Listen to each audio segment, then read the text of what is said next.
പ്രിയമുള്ളവരെ, ഏവർക്കും സ്നേഹവന്ദനം. മുനമ്പം നമ്മുടെ മുമ്പിൽ ഒരു കീറാമുട്ടിയായിട്ട് വീണ്ടും അവശേഷിക്കുകയാണ്. കേന്ദ്രമന്ത്രി വന്നിട്ട് നമ്മളോട് ഇതിനെക്കുറിച്ചൊരു കൃത്യമായ വിവരണം തരുമെന്നും ഈ പ്രശ്നം പരിഹരിക്കപ്പെട്ടിരിക്കുന്നു, അതുകൊണ്ട് നിങ്ങൾ സമരം അവസാനിപ്പിക്കണമെന്നൊക്കെ പറയും എന്ന് പ്രഖ്യാപിക്കുമെന്ന് വിശ്വസിക്കുകയും അതുപോലെ തന്നെ സമരപന്തലിലിരിക്കുന്ന ആളുകൾക്ക് ഷാൾ അണിയിച്ച് അവരെ അതിൽ നിന്ന് എന്നേക്കുമായിട്ട് പിൻവലിപ്പിക്കും എന്നൊക്കെ നമ്മൾ ആശിച്ചു.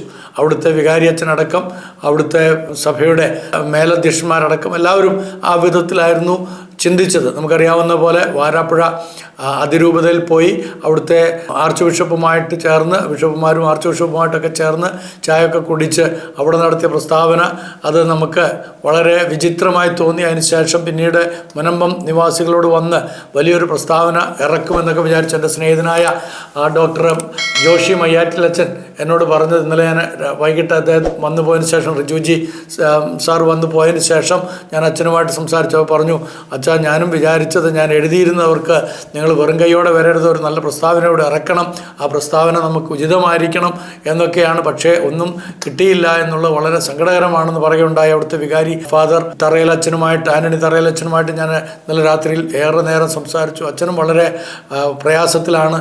അങ്ങനെ എല്ലാവരും തന്നെ. ഇന്നലെ ബെന്നി ജോസഫുമായിട്ട് സംസാരിച്ചു. അദ്ദേഹം അവിടെ നിന്ന് മാറുകയായിരുന്നു. അദ്ദേഹം ബാംഗ്ലൂരിലേക്ക് പോയി. കാരണം ഇങ്ങനത്തെ ഈ കെട്ടുപാടുകളിലൊക്കെ വളരെ വിഷമം തോന്നുകയാണ് ആളുകൾക്ക്. സമരപ്പന്തലിരിക്കുന്ന ആളുകൾ പോലും ഒന്നും അറിയാത്ത ആളുകളെ പോലെ ഇരിക്കേണ്ടി വരുന്നു. അവരെയൊക്കെ വിഡ്ഢിവേഷം കിട്ടിക്കുകയായിരുന്നു ഇത്രയും നാളും കേന്ദ്ര സർക്കാർ ചെയ്തത്, അല്ലെങ്കിൽ അതുമായിട്ട് ബന്ധപ്പെട്ട് നിൽക്കുന്ന രാഷ്ട്രീയ നേതാക്കന്മാർ ചെയ്തതെന്നൊക്കെയാണ് ഇപ്പോൾ അവർ സംസാരിക്കുന്നത്. അത് എനിക്കും വളരെ ഖേദകരമാണ്. 1-2 ദിവസങ്ങളല്ല, 186 ദിവസം കഴിഞ്ഞിരിക്കുന്നു ഇന്നത്തേക്കടക്കം. അപ്പോൾ ഇങ്ങനെയുള്ള ഈ സാഹചര്യത്തിൽ ആ പാവപ്പെട്ടവരുടെ കണ്ണുനീര് കാണാനും അവർക്കൊരു പരിഹാരം വരുത്താനും എന്താണ് മാർഗം? ഞാൻ നേരത്തെ തന്നെ അവിടെ ചെന്ന സമയത്തും അതിന് ശേഷം അവിടുത്തെ കാര്യങ്ങളൊക്കെ കൃത്യമായി വായിക്കുകയും പഠിക്കുകയും ചെയ്തതിന് ശേഷം എൻ്റെ സ്നേഹിതനായ അഡ്വക്കേറ്റ് ജസ്റ്റിൻ പള്ളിവാതിക്കൽ വക്കീൽ, അദ്ദേഹം ആരംഭ ദിവസം മുതൽ പറഞ്ഞ സംഭവമാണ് ഇപ്പോഴും അദ്ദേഹം പറഞ്ഞുകൊണ്ടിരിക്കുന്നത്. അതുതന്നെയാണ് ഇപ്പോൾ സുപ്രീം കോടതിയിൽ നിന്ന് വന്നിരിക്കുന്ന വഖഫ് ബോർഡിനെ സംബന്ധിച്ചുള്ള വിധിയുമായിട്ട്, അല്ലെങ്കിൽ ഇടക്കാല വിധിയുമായിട്ട് വന്നിരിക്കുന്ന സംഭവങ്ങളെല്ലാം അദ്ദേഹം പറഞ്ഞ കാര്യങ്ങൾ തന്നെയാണ്. ഞാൻ അദ്ദേഹത്തെ അഡ്മയർ ചെയ്യുകയാണ് ആ കാര്യത്തിൽ. കാരണം ഒരു ദീർഘവീക്ഷണത്തോടുകൂടെ 186 ദിവസം മുമ്പ് അദ്ദേഹം പറഞ്ഞ കാര്യമാണ് ഇപ്പോൾ സംഭവിച്ചിരിക്കുന്നത്.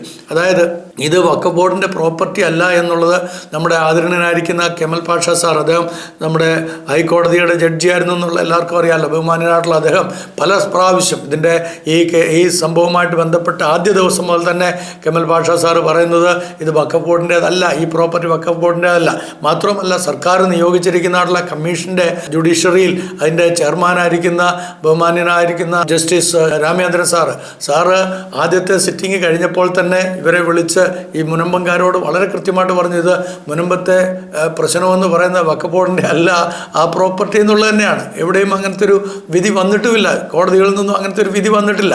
അപ്പോൾ ആ രീതിയിൽ അതിനെ രാഷ്ട്രീയപരമായിട്ടായിരുന്നു കാണേണ്ടിയിരുന്നത്. പിന്നെ എന്തുകൊണ്ടാണ് ആദരണീയനായ ബഹുമാനപ്പെട്ട മുഖ്യമന്ത്രി ഇതിനകത്ത് ഇറങ്ങാഞ്ഞത് എന്നുള്ളതാണ് എന്നെ ആകെ കൺഫ്യൂഷനാക്കിയത്. ഞാൻ അതിനെക്കുറിച്ച് ഇന്നലെ കൈരളി ചാനലിൽ ചർച്ച ചെയ്തപ്പോൾ വളരെ കൃത്യമായിട്ട് പറഞ്ഞു, ബഹുമാനപ്പെട്ട മുഖ്യമന്ത്രി 1 മണിക്കൂർ നേരം ഇതിനു വേണ്ടി ഒന്ന് സമയം വേർതിരിക്കുകയും അവിടുത്തെ പ്രധാനപ്പെട്ട ആളുകളുമായിട്ട് സംസാരിക്കുകയും പ്രതിപക്ഷ നേതാവിനെയും അതുപോലെ തന്നെ മുസ്ലിം ലീഗിൻ്റെ നേതാക്കന്മാരെയും വിളിച്ചിരുത്തി വഖഫ് ബോർഡിൻ്റെ മന്ത്രിയെ കൂടി ഇരുത്തിക്കൊണ്ട് ഈ കാര്യങ്ങൾ അദ്ദേഹം തന്നെ ഒന്ന് ചർച്ച ചെയ്താൽ തീരാവുന്ന പ്രശ്നമേ ഉള്ളൂ. 1 മണിക്കൂർ കൊണ്ട് തീർക്കാവുന്ന ഒരു പ്രശ്നമേ ഉള്ളൂ. കാരണം ഇത് വഖഫ് ബോർഡിൻ്റെ പ്രോപ്പർട്ടി അല്ല.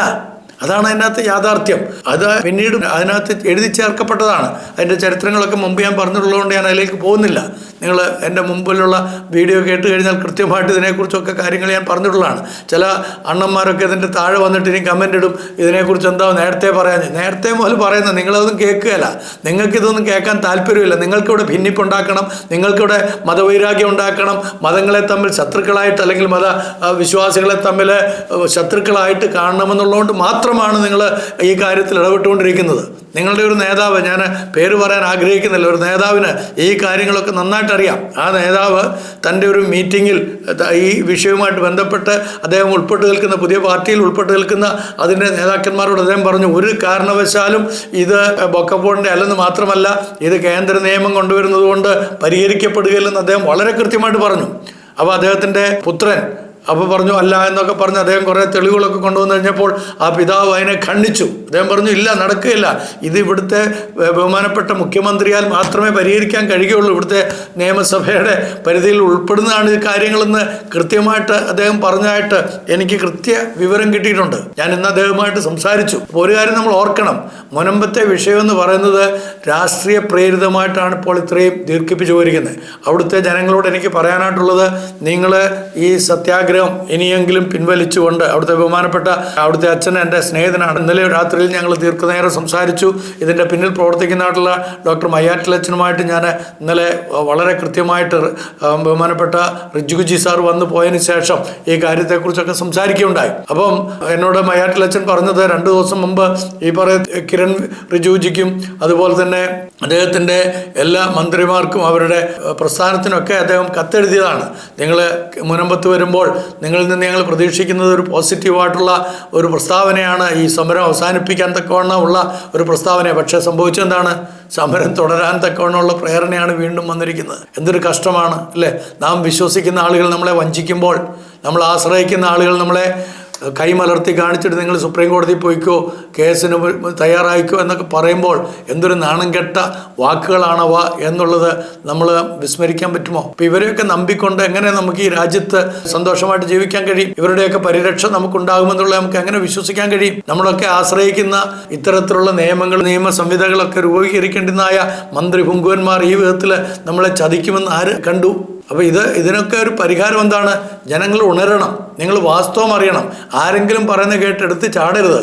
നിങ്ങൾക്ക് വേണ്ടി വാദിക്കുന്ന ആളുകൾ ആരാണെന്നും എന്തിനു വേണ്ടിയിട്ടാണ് അവർ നിലകൊള്ളുന്നതെന്നൊക്കെ നിങ്ങൾ കൃത്യമായിട്ട് മനസ്സിലാക്കിയാൽ മാത്രമേ ഇതിനൊരു ശാശ്വതമായ പരിഹാരം ഉണ്ടാകുകയുള്ളൂ. ഞാൻ മനസ്സിലാക്കിയെടുത്തോളം ബഹുമാനപ്പെട്ട മുഖ്യമന്ത്രി ഇതിനകത്ത് ഇവിടുത്തെ വഖഫ് ബോർഡിൻ്റെ മന്ത്രിയും അതുപോലെ തന്നെ പ്രതിപക്ഷ നേതാവ് മറ്റുള്ളവരുമായിട്ട് ഇരുന്ന് ഈ കാര്യങ്ങൾ ഒന്ന് ചർച്ച ചെയ്ത് പരിഹരിക്കാവുന്ന കാര്യം മാത്രമേ ഉള്ളൂ. അതുകൊണ്ട് ആദരണീയനായിരിക്കുന്ന മുഖ്യമന്ത്രിയോട് എനിക്ക് കൈകൂപ്പോടുകൂടെ അപേക്ഷിക്കാനായിട്ടുള്ളത്, മുനമ്പത്തെ ആ ജനത 186 ദിവസം കഴിഞ്ഞിരിക്കുന്നേക്ക് അങ്ങ് കണ്ണ് തുറക്കണം, അവരുടെ അവിവേകം പൊറുക്കണം. അവരെ അങ്ങേക്കെതിരെ സംസാരിച്ചിട്ടുള്ളത്, അങ്ങേക്കെതിരെ നീങ്ങിയിട്ടുള്ളതൊക്കെ ക്ഷമിച്ചുകൊണ്ട് തീർച്ചയായിട്ടും അങ്ങ് ഇതിനകത്ത് ഇടപെട്ട് ഇതിനൊരു ശാശ്വതമായ പരിഹാരം ഉണ്ടാക്കി കൊടുക്കണമെന്ന് മാത്രമേ എനിക്ക് പറയാനായിട്ടുള്ളൂ. കാരണം ഈ ജനതയെ കഷ്ടപ്പെടുത്തരുത്. അവരുടെ ആശ അറ്റിരിക്കുകയാണ്. കടല് ഏത് സമയത്തും അവരെ കവർന്നെടുക്കാവുന്ന രീതിയിലുള്ള അനുഭവത്തിലൂടെയാണ് അവരുടെ മനോനില ഇപ്പോൾ പോയിക്കൊണ്ടിരിക്കുന്നത്. ഒരു വിധത്തിൽ അവർക്ക് ജീവിച്ച് കരകയറാമെന്ന് വിചാരിച്ചുകൊണ്ടാണ്.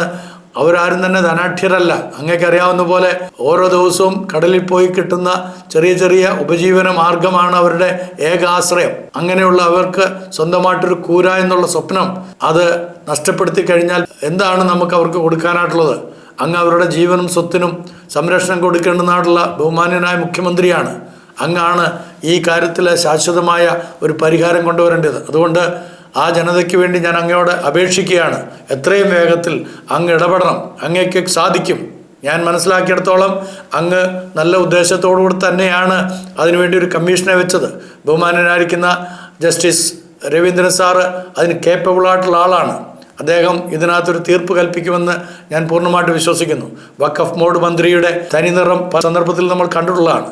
അദ്ദേഹത്തിൻ്റെ വാക്കുകളെ നമുക്ക് വിശ്വസിക്കാൻ കഴിയുകയുമില്ല. അദ്ദേഹം ഇതിനകത്ത് നന്നായിട്ട് കളിക്കുന്നുണ്ട്. അദ്ദേഹം ഒരു മതത്തിന് വേണ്ടി മാത്രം സംസാരിക്കുന്ന വ്യക്തിയാണ്. അദ്ദേഹം ഒരു മന്ത്രിയാണെന്ന് പലപ്പോഴും മറന്നുപോയിട്ടുണ്ട്.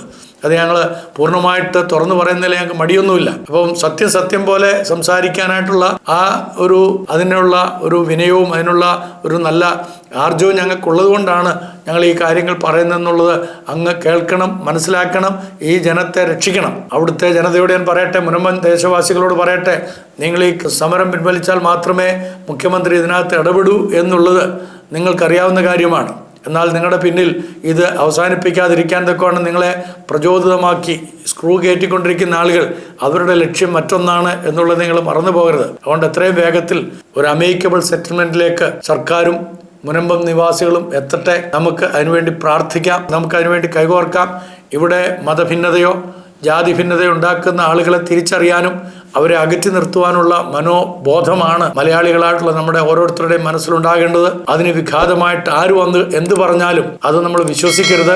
താൽക്കാലികമായിട്ട് ചില നേട്ടങ്ങളൊക്കെ കൈവരിക്കാം എന്നൊക്കെ അവർ നമ്മളെ പറഞ്ഞ് മനസ്സിലാക്കും. പക്ഷേ അവരുടെ ഉദ്ദേശം മറ്റൊന്നാണെന്നുള്ളത് മറന്നു പോകരുത്.